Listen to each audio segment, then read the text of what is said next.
If you're buying Kim Crawford on autopilot, you're missing out on how good Sauvignon Blanc can really be. Yeah, it's juicy and it's easy to drink, and everyone has an aunt who's got an IV bag of it hanging next to their couch. But today, I'm gonna show you 4 Sauvignon Blancs that are straight up better, depending on just how far you want to take it. Kim Crawford has to be one of, if not the best-selling Sauvignon Blanc in America. You got bright citrus, some tropical fruits, more rounded acidity than some of its peers, and a touch of residual sugar. It's easy to drink, it's consistent, and it's not something you really have to think about. But what most people don't realize is that it's really just an entry point. So let's say Kim Crawford is your baseline.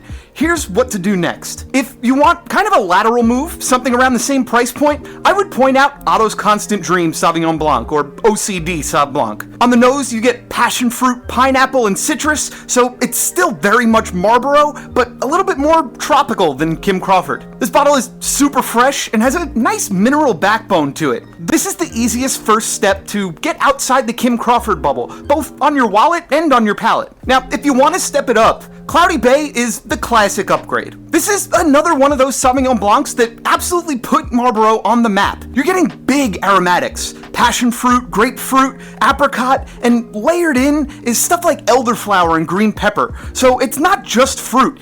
On the palate, it is sharper and more complex, with acidity that makes the wine feel alive. Now, you want to see just how far Sauvignon Blanc can be pushed in New Zealand? Clos Henri Clay Sauvignon Blanc is a stellar example of the top Sauvignon Blancs coming out of New Zealand today. This isn't some youthful expression of Sauvignon Blanc. Generally, they're releasing this wine 5 years after harvest, and that provides a lot of time for complexity to develop and for it to become more than just the Sauvignon Blancs that you're used to. In this bottle, you get white peach, cucumber, nectarine, green apple, and lemon, all with dill, crushed stone, and nutmeg woven throughout. There's a lot going on here, and it evolves in the glass as you sit with it. The mouthfeel is fuller and more structured with a real sense of weight and a long mineral-driven finish. And finally, it's worth noting that great Sauvignon Blanc doesn't have to come from New Zealand, or even California or France for that matter. This is Terlano Winkle from Alto Adige in Italy. On the nose, you get melon, mango, and grapefruit,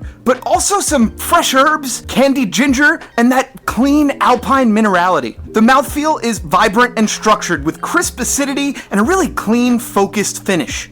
So if you've been buying Kim Crawford for years, keep that as your baseline. But now you've got 4 directions to go in, whether you want to stay in your lane, upgrade, or try something completely different.